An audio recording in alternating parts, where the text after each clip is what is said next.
Olá, neste vídeo nós vamos demonstrar a utilização do BI Online e do BI Cubo.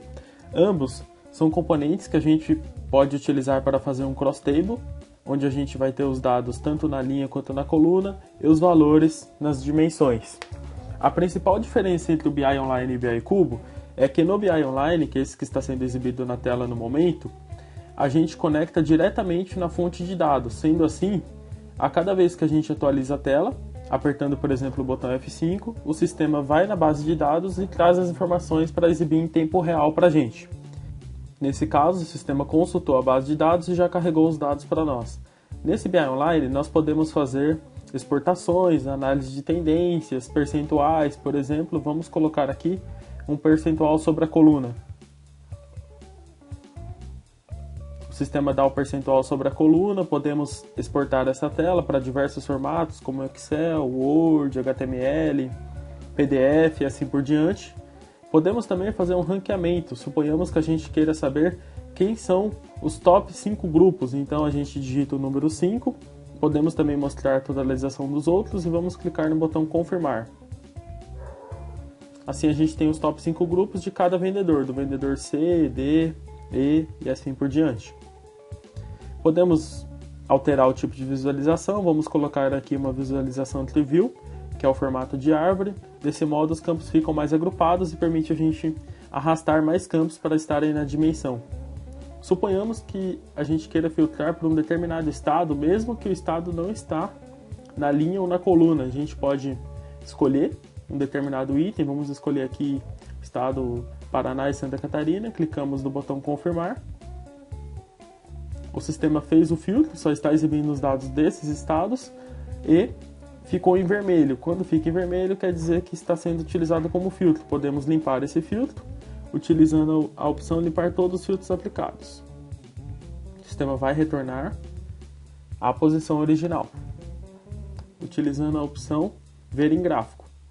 O sistema gera um gráfico para nós, onde podemos editar o tipo de série, que seria o tipo do gráfico, podendo mudar para barra, linha, pizza, área e assim por diante. E depois, posteriormente, exportar esse gráfico para imagem ou PDF. Clicando em análise de tendência, é exibido para nós uma tendência de venda do próximo mês com base nos vendedores que estamos analisando.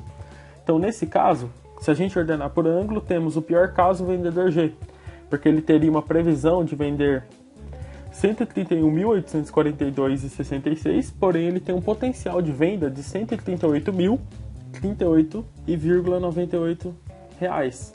No caso, o melhor caso para nós seria o vendedor H, que ele possui uma previsão de venda de 168 mil e irá realizar isso segundo a nossa tendência, que é feita com base numa regra de fórmula de regressão linear.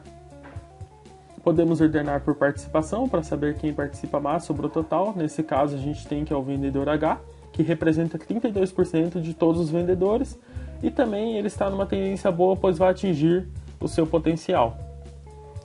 No caso do BI Cubo, temos a mesma estrutura que possuímos no BI Online com os mesmos indicadores. A diferença é que o sistema ele é atualizado de tempos em tempos e geralmente os dados são carregados uma vez por dia, de acordo com a configuração que foi feita previamente. Ao clicarmos em atualizar cubo, o sistema vai no banco de dados, faz um select de todos os arquivos que está no select, que programamos anteriormente, e atualiza o arquivo interno do sistema, que posteriormente é realizado para consulta. O BI Cubo ele é indicado para fazermos grandes consultas, por exemplo, comparativos anuais em grandes quantidades. Ao arrastar campos para o cubo, percebemos que rapidamente o sistema exibe o dado sem um refresh, sem um tempo de atualização muito grande, pois esses dados já estão totalmente sumarizados no nosso arquivo. Temos as opções de agregar, expandir, ver esses dados em percentuais, ver em gráfico, análise de tendência e criação de cenário, onde a gente pode, por exemplo, criar um cenário novo aqui. Vamos digitar aqui o nome, por exemplo, vendas por grupo. Vamos fazer um cenário de vendas por grupo. A gente vai arrastar o campo de grupo. Vamos retirar o campo de cliente, de data e vendedor. Clicando no botão salvar, o sistema vai salvar esse cenário e depois podemos consultar em abrir cenário os cenários que nós temos, onde podemos deixar pronto para o cliente e também o cliente pode criar seus próprios cenários. Vamos abrir um cenário já existente aqui. O sistema pergunta se desejamos abrir uma nova aba ou na aba atual, vamos clicar em abrir nova aba.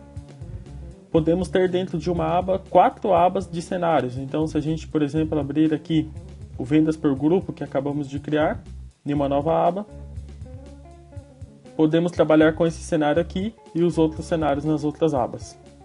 Obrigado e até a próxima.